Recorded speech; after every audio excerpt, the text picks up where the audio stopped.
Reading of the Holy Gospel according to Mark, the 12th chapter.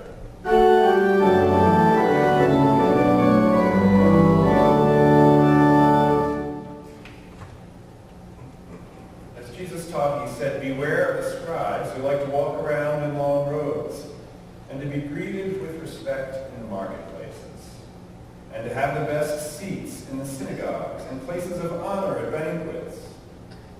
They devour widows' houses, and for the sake of appearance say long prayers. They will receive the greater condemnation." He sat down opposite the treasury and watched the crowd putting money into the treasury. Many rich people put in large sums. A poor widow came and put in 2 small copper coins, which are worth a penny. And he called his disciples and said to them, "Truly I tell you, this poor widow has put in more than all those who are contributing to the treasury. For all of them have contributed out of their abundance, but she out of her poverty has put in everything she had, all she had to live on." The Gospel of the Lord.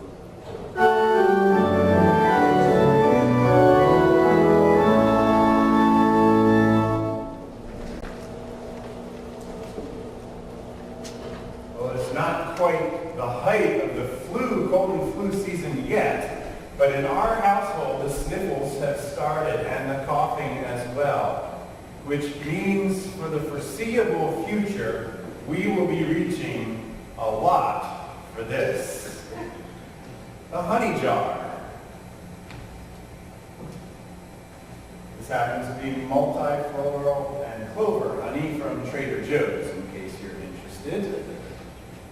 Whether it's lemon and honey warmed up in the microwave to soothe a cough, whether it's honey in tea in morning or night, whether it's honey and oatmeal to try and get us going, or maybe just a spoonful of honey, it's a welcome addition to our winter ritual. And lest we forget the beauty of how honey is readily available to us, the God-given, miraculous process that makes it possible, I want us to watch a very brief Discovery Channel video of less than a minute to remind us of how honey comes to be. Did you like that?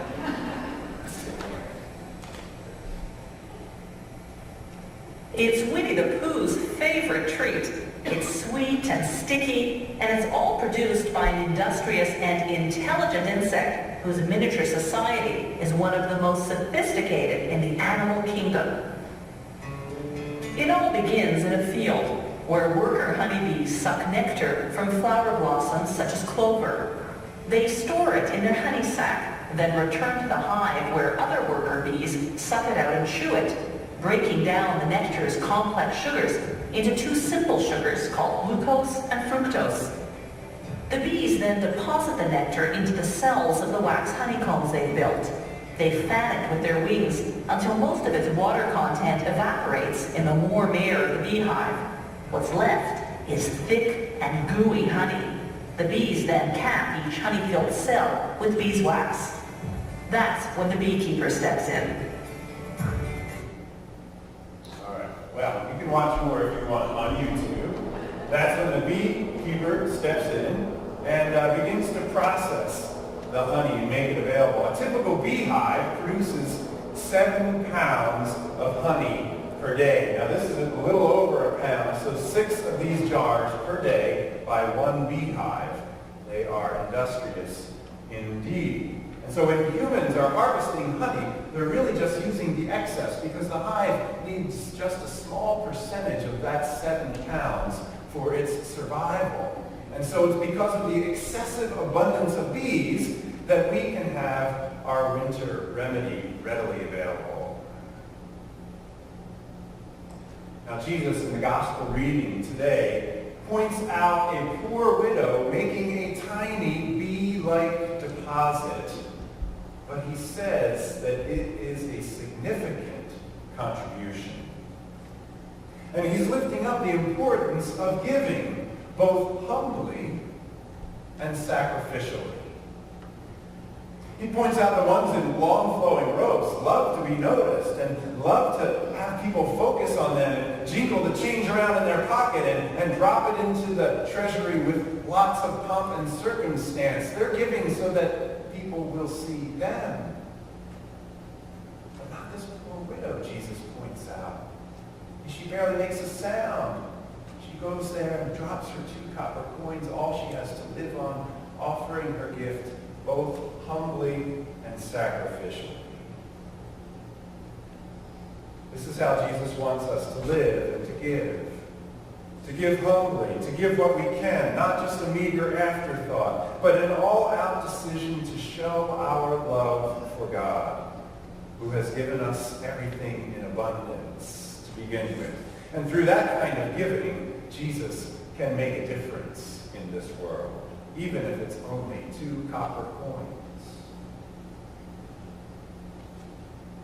Now, in our culture, there's always a lot of talk about money. And there's been a lot of talk about money in the news recently, whether it's the spending bill that was passed on the national level recently to avoid a government shutdown, or whether it's our Pennsylvania state budget impasse and crisis that keeps people talking about how should we spend the money on different programs. Or maybe you've paid attention to the restaurants in New York City who are blazing a new trail and doing away with tipping.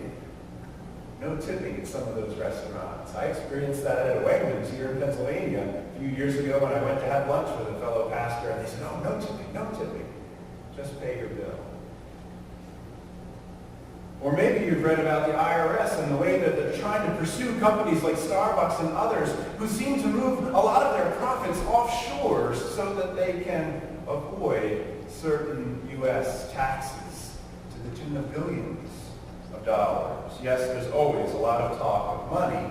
And the same is true in Jesus' community. I mean, if we read Scripture, we know that he talks about money plainly and honestly. I came across a story about church membership and money and the relationship to one another, and I thought it interesting to share this morning. By Amy Freikholm. She's from Colorado, when she wrote this essay titled "My Life as a Non-Belonger." A non-joiner. My life as a non-joiner. She wrote this reflecting on how our culture seems to be less and less inclined to join things. I mean, she cites a few studies, research by Robert Putnam, lots of anecdotal evidence that say civic groups are having trouble getting people to join, and the church is in that boat as well, as fewer and fewer people seem to commit to a congregation. People are increasingly mobile, she says. Roots in a particular denomination or congregation do not run deep. Church-based relationships seem to get disrupted by work, moving, Sunday morning soccer games, and life transitions. She says for her, the fundamental conclusion is that belonging takes a commitment that is increasingly countercultural in our day and age. And then she goes to tell her story, my life as a non-joiner. She admits she was baptized and raised Presbyterian, but she never really gravitated to any church in particular after college. For 25 years, I wandered in and out of churches, never feeling allegiance to any denomination or particular congregation. In my late 30s, that began to change as I became a regular at St. George's Episcopal Church in Leadville, Colorado. She was there for several years, attending worship, going to different events, she said, but she never joined. She always resisted the new members class, the confirmations classes. I never had the inclination to be a part of them, she says. But that changed when the church roof began to leak one winter. You see, long before Amy arrived in that congregation, there was a disagreement in that congregation, a disagreement over what type of roof to replace as it was getting older, whether to replace with a traditional shingle one or to put on one of those metal roofs.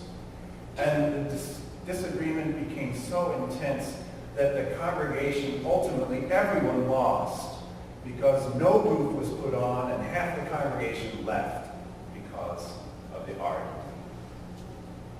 So now, years later, the roof was beginning to fail.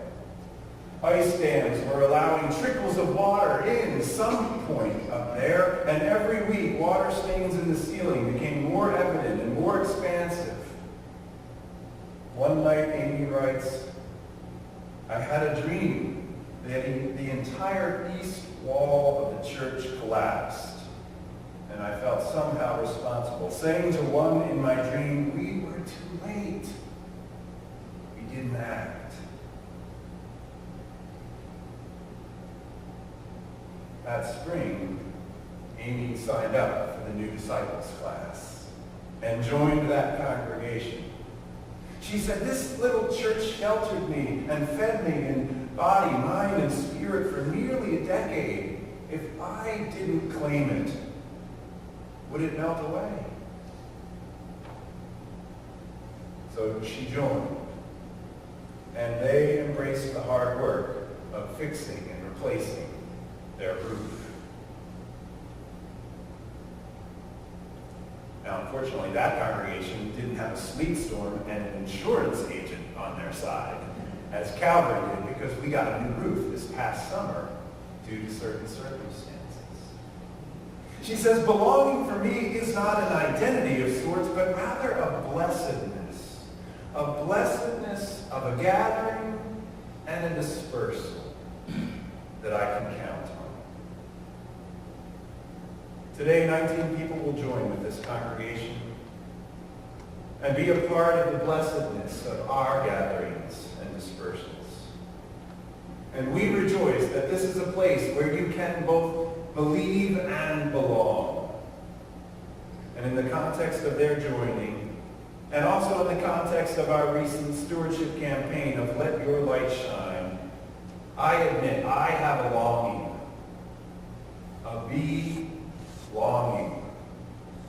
a longing that each of us will see the gifts we have to share for ministry, the gifts of God's abundance that are before us to share, significant gifts, important gifts, essential gifts. Perhaps some are like Amy, not certain whether they can contribute in this context. And perhaps others are astute enough to realize that if they don't claim this church as their own, like St. George's roof, it might melt away. So we give what we can. And what we give, God uses as God can. Remember the honeybee? It too might be tempted to think that it has nothing to contribute, nothing significant to give. And that is true by itself. Not much significance. But when it works in the context of dozens and hundreds and thousands and hundreds of thousands, which a typical hive is, working together, then the hive is alive and the abundance is evident. This is our same approach in stewardship in Jesus' community. It's why the ELCA has a lofty goal of eradicating malaria, hundreds of thousands working together for that goal. It's how Calvary approaches the essential task of funding our yearly $1 million budget so that the wonderful ministries of this place and the staff who serve can continue to lead in doing God's will. Little by little, each doing his and her part, individuals, families making a sacrificial contribution, putting into the hive what we can. Remembering the widow of ancient days, that Jesus noted her contribution, even though small, was significant. So may we, by God's grace, live into the abundance that is before us and make a commitment to belong to this community where Jesus is the very nectar of our faith lives, offering himself to us and for us and through us to share the abundance of God's mercy. Now to him who is able to accomplish abundantly beyond all we can ask or imagine, to him be glory, now and